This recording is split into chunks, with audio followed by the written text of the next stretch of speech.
نحمده ونصلي على رسوله الكريم أما بعد فأعوذ بالله من الشيطان الرجيم بسم الله الرحمن الرحيم ربي اشرح لي صدري ويسر لي أمري واحلل عقدة من لساني يفقهوا قولي ربي زدني علما اللهم فقهنا في الدين آمین۔ سورہ البقرہ آیت نمبر 120۔ ترجمہ: اور یہودی اور عیسائی ہرگز آپ سے راضی نہ ہوں گے جب تک آپ ان کے دین کی پیروی نہ کر لیں۔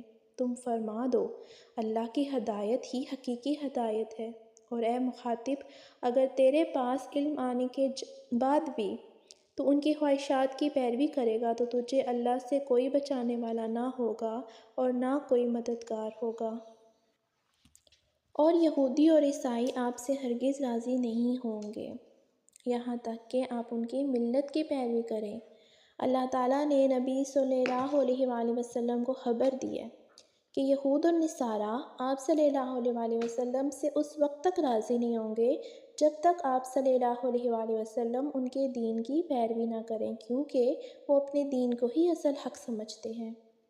اس لیے آپ صلی اللہ علیہ وآلہ وسلم انہیں خوش کرنے اور اپنے مطابق بنانے کی خواہش کو ترک کر دیں، لیکن اللہ تعالیٰ کی خوشی کے لیے انہیں حق کی طرف بلاتے رہیں۔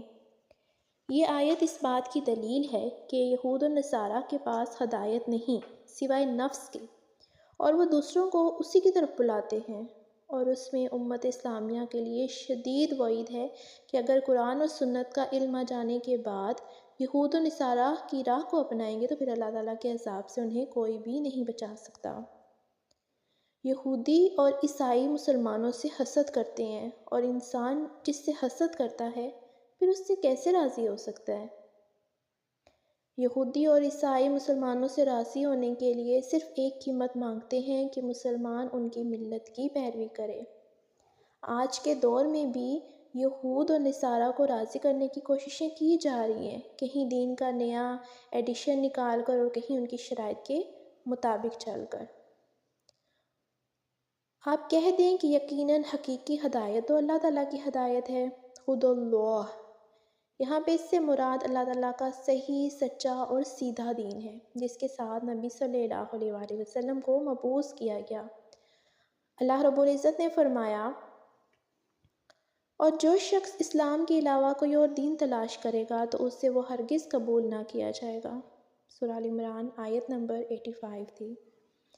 یہاں پہ ہدایت سے وہ انداز حجت مراد ہے کہ جو آپ صلی اللہ علیہ وآلہ وسلم اور آپ صلی اللہ علیہ وآلہ وسلم کے صحابہ کو سکھایا گیا، جس سے وہ گمراہ فرقوں کو جواب دیتے تھے۔ هو الہدی، وہی دین ہے جس پر آپ چل رہے ہو، اور جس پر یہود و نصارہ چل رہے ہیں وہ خواہشات کا دین ہے، اس لیے اللہ رب العزت نے ان کی خواہشات اختیار کرنے سے روکا ہے۔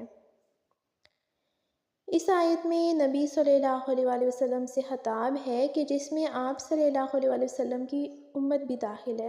اگر آپ صلی اللہ علیہ وآلہ وسلم نے ان کی خواہشات کی اتباع کی تو آپ کو کوئی ولی نہیں ہوگا جو آپ کو نفع پہنچائے، اور نہ نصیر ہوگا جو آپ کو سزا سے بچائے۔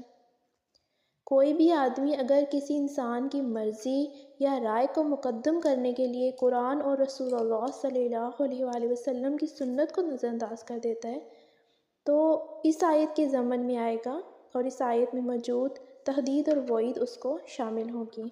سیدنا ابو ہریرہ رضی اللہ تعالیٰ عنہ رسول اللہ صلی اللہ علیہ وآلہ وسلم سے روایت کرتے ہیں کہ انہوں نے فرمایا ہے، اس ذات کی قسم جس کے ہاتھ میں میری جان ہے کہ اس امت کا کوئی بھی یہودی ہو یا عیسائی میری بات سنے، شریعت کے ساتھ میں بھیجا گیا ہوں یعنی اسلام، اور وہ اس پر ایمان نہ لائے گا تو اس کا ٹھکانہ جہنم والوں میں سے ہوگا۔ اللہ تعالیٰ کی پکڑ سے بچانے والا کوئی دوست اور مددگار نہ ہوگا۔ وآخر دعوانا ان الحمد للہ رب العالمین۔ جزاکم اللہ خیرا کثیرا۔